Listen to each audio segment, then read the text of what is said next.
구독자 여러분 안녕하십니까? 밀림입니다.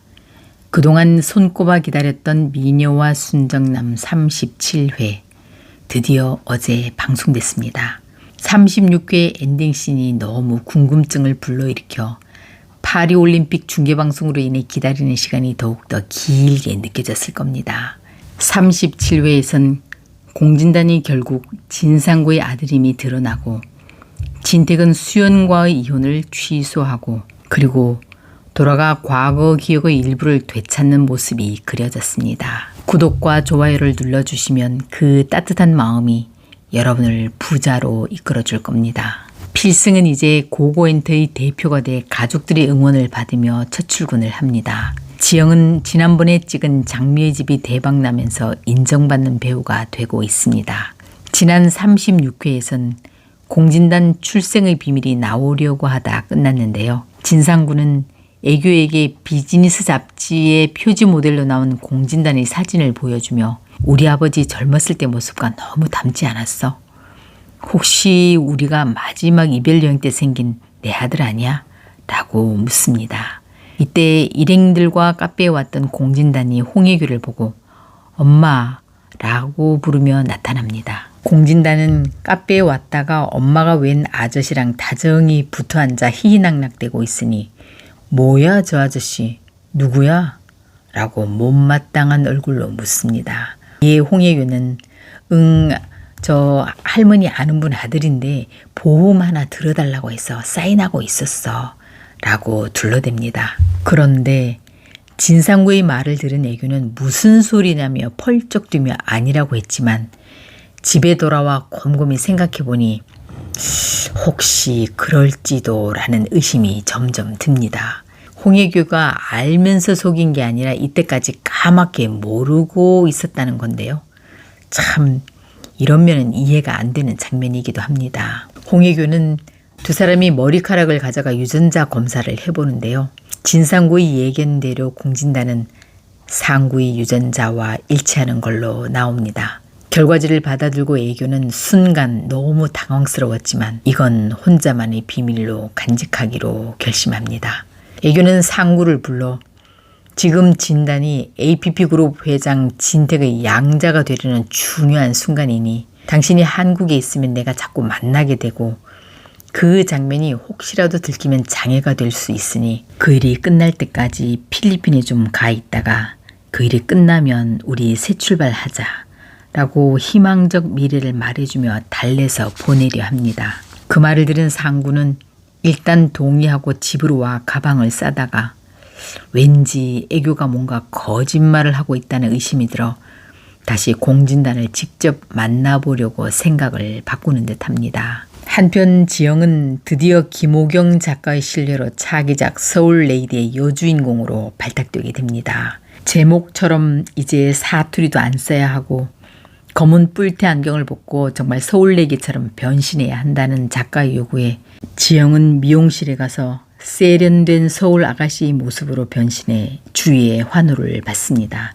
지영은 점점 다가오는 공진단으로부터 자유롭고 싶어서 드라마 제작사의 출연료 선지급을 어렵게 부탁하고 필승의 배려로 돈을 먼저 받습니다.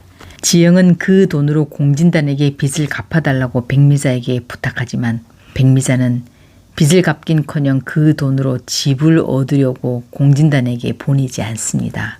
이를 알고 화가 난 지영은 백미자에게 아줌니 정말 내 엄마 맞아요?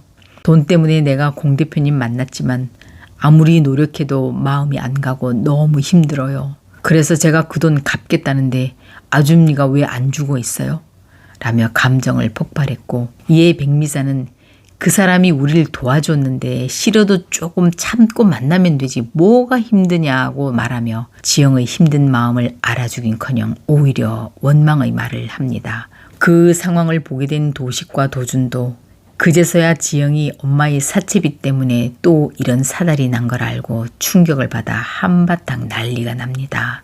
그래도 도준과 도식 덕분에 그 돈을 갚고 두 아들은 자신들이 책임도 느끼며 함께 나머지 빚을 갚기 위해 지영을 빨리 공진단으로부터 자유롭게 해주기 위해 도식은 택배 일을, 도준은 밤에 대리운전 알바까지 더 열심히 일하게 됩니다. 한편 공진택은 테니스를 치다 한쪽 팔을 다쳐 기부스를 하고 오는데요. 왜 갑자기 공진택이 팔을 다치는, 그것도 오른쪽을 다쳤다는 장면을 넣었나 보니 수연과의 화해를 이끌어내기 위한 작가의 설정인 듯 보이네요. 오른쪽 손을 쓸 수 없는 형편이 된 공진택을 본 수연이 밥 먹는 거, 로션 뚜껑 여는 일, 넥타이 매는 일 하나하나 다 도와주게 됩니다. 다음날 불편한 상황에서 밥 먹기 어려워 굶기라도 할까봐 도시락을 싸온 수연에게 진택은 나 이혼 취소했어. 당신이 나 속인 거 생각하면 밉고 꼴도 보기 싫지만 나 당신 없으면 안 될 것 같아. 그러니까 당신 내 옆에서 평생 미움받으면서 살아 라는 우회적 표현으로 아직도 당신을 사랑하고 있다는 자신의 마음을 표현합니다. 엄마 아빠가 이혼하지 않게 됐다는 사실을 알게 된 마리는 뛸 듯이 기뻐 이 소식을 소금자에게 전하러 옵니다. 한편 지영은 대본에 나오는 액션을 배우기 위해 액션 스쿨에서 연습을 시작합니다. 마침 높은 곳에서 떨어지는 역할을 연습하던 중 바닥에 머리를 부딪힐 위기에 다행히도 지영을 응원하러 온 필승이 그녀를 안고 함께 쓰러져 다치지 않고 보호하게 됩니다. 정신을 차린 지영은 고필승의 얼굴을 보는 순간 과거 필승과 행복했던 기억이 떠오릅니다. 다음 회의 예고 영상을 보면 지영의 기억을 되살리기 위해 두 사람은 과거 추억의 장소로 가서 데이트를 하며 즐거운 시간을 보냅니다. 그러나 두 사람이 함께 있었다는 사실을 알게 된 공진단이 나타나 양다리 걸쳤냐 하며 지영을 다그치자 필승이 나서고 두 사람은 다시 지영을 사이에 두고 주먹이 오가게 됩니다. 이때 지영은 또다시 힘든 기억의 한 조각을 떠올리고 아마 필승이 염려했던 상황을 기억해내는 듯한 모습을 보이는데요.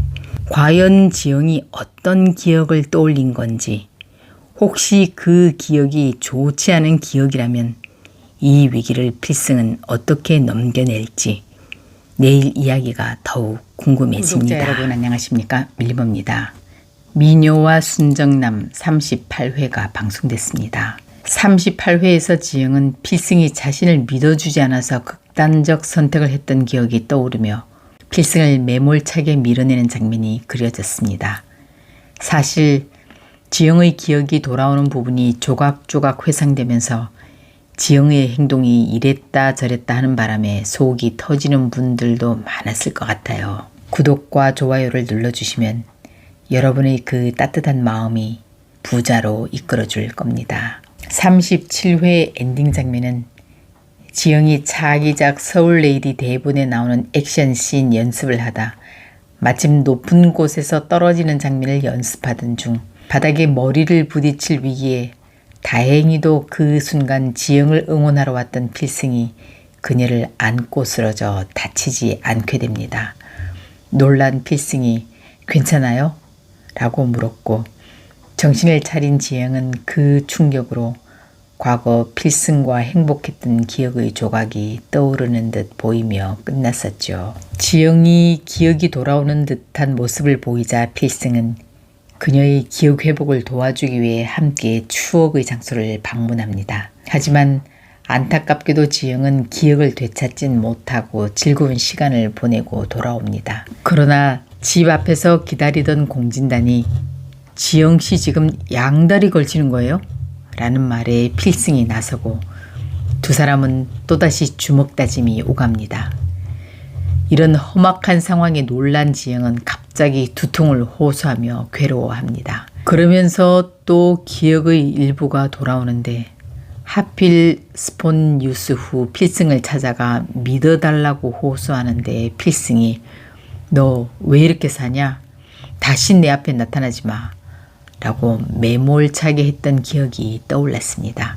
결국 지영은 필승이 자신을 믿어주지 않아 그런 선택을 했다고 오해하게 되고 그 아픈 기억 때문에 감독님을 좋아하긴 힘들 것 같다며 필승과 이별을 통보하고 갑니다. 그리고는 공교롭게도 그 사이에 공진단과의 좋은 기억이 떠올라 결국 지영은 필승을 밀어내고 공진단을 선택하게 됩니다. 한편 공진택은 수연과 이혼하지 않겠다고 가족들에게 알리고 가족들이 반대를 무릅쓰고 필승을 저녁 식사에 초대합니다. 진택의 일방적 처사에 삐진 공대숙과 홍혜교는 저녁 식사에 불참하고 그들의 불참으로 오히려 네 사람은 편안한 시간을 가집니다. 마리의 귀여운 돌발 퀴즈로 행복한 시간을 보낸 공진택은 필승을 따로 불러 자신은 수연을 용서하기로 했다며 언제든 집에 놀러오라는 이야기를 합니다. 이 말을 들은 필승은 수연과 마리가 편해졌구나 하는 생각에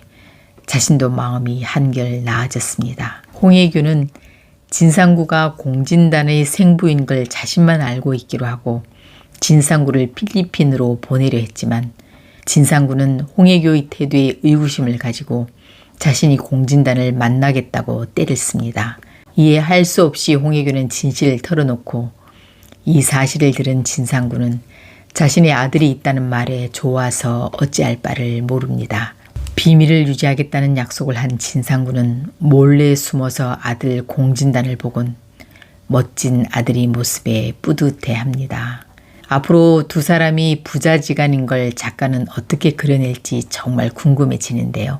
공진단이 아파서 친부의 장기나 혈액이 필요한 상황을 만들지 아님 진상구와 홍혜교가 말하는 걸 누가 들어서 소문이 날지 귀추가 주목됩니다. 38화에선 그동안 좀 지지부진했던 조연 커플들이 잘 될 거라는 암시가 있었는데요. 드디어 도식은 고명동을 찾아와 그날 함께 집으로 들어갔던 여자는 동생 도라라고 자초지정을 설명해 주게 됩니다. 또한 마리는 도준의 품에 안겼던 순간이 자꾸 떠오르며 가슴이 콩닥콩닥 뛰는 자신을 발견하고 배드민턴을 치러가 다리가 아프다는 거짓말로 또다시 도준의 품에 안기는 발칙한 연기를 합니다. 그리고는 도준이 힘들어하자 사실 다리 아픈 건 거짓말이었다고 안기고 싶어서 좋아서 그랬다고 진심을 고백합니다. 앞으로 도준이 마리의 짝으로서 손색 없는 인물임이 여러 가지 면에서 좀 더 그려지고 그래서 도준이 마리의 짝이 되어 그룹 승계를 하게 될지 아님 시청자들이 바라는 대로 필승이 양자가 되어 그룹 승계자가 될지 모두 궁금해하는 사항입니다. 한편 필승인의 가족, 스텝, 배우 모두 모여 서울레이디의 대박을 기원하는 고사를 지낸 후 드디어 첫 촬영이 시작됐습니다. 그런데 자신이 스폰남에게 당했던 것과 비슷한 상황, 과거 공진단의 별장에 갇혀 공포에 떨었던 순간과 비슷한 연기를 하게 된 지영은 연기가 끝난 후 기억이 납니다. 자신에게 물을 가져다주는 공진단의 얼굴을 본 지영은 소스라치게 놀라며 근처 숲속으로 도망갑니다. 도망치던 지영은 자신을 부르는 공진단의 목소리에 극심한 공포감을 드러내며 모든 기억을 되찾게 됩니다. 그제서야 지영은 필승이 자신을 버린 게 아니라 자신이 필승을 모욕하고 배신했음을 깨닫고 후회와 미안함으로 나무 뒤에 쪼그리고 앉아 눈물을 쏟으며 오열하게 됩니다.